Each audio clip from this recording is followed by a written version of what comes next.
বেগুন দিয়ে ছোট মাছ আজকের রেসিপি। মিঠুস ক্রিয়েশন কুকিং থেকে মিঠু বলছি। ছোট ছোট করে বেগুন কেটে নিলাম।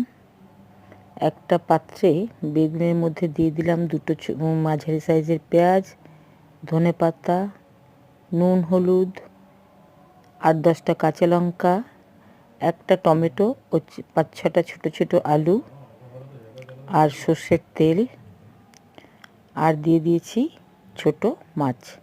যে কোনো ছোটো মাছ দিয়ে এইভাবে বেগুন আমরা খেয়ে থাকি সাধারণত, এবং সবাই খায়ও। তা সেই ছোটো মাছ আমিও আজকের ছোটো মাছ, দু রকমের ছোটো মাছ আমার আছে। একটা হচ্ছে আমরা বলি যে এই ফ্যাসা মাছ, একটাকে বলি, অনেকে বলে চেলা মাছ, আর একটা হচ্ছে বৈরাগী মাছ।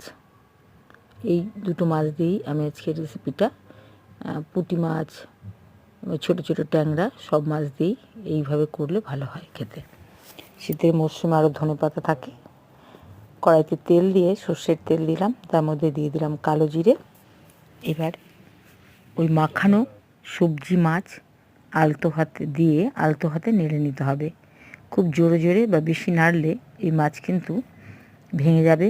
ভেঙে গেলে, কাটা কাটা হয়ে গেলে কিন্তু খেতে একদম ভালো লাগবে না, বরং বিরক্ত লাগবে।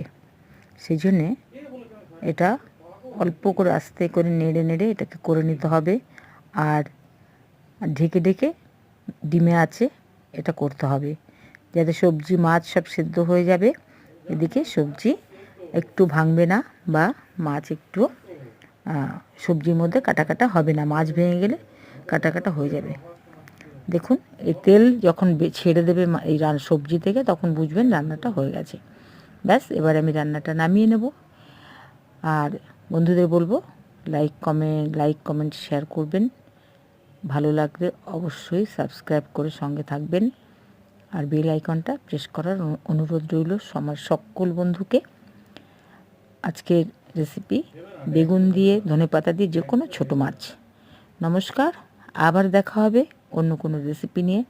সবাই ভালো থাকবেন, আমিও ভালো আছি, আবার আসবো।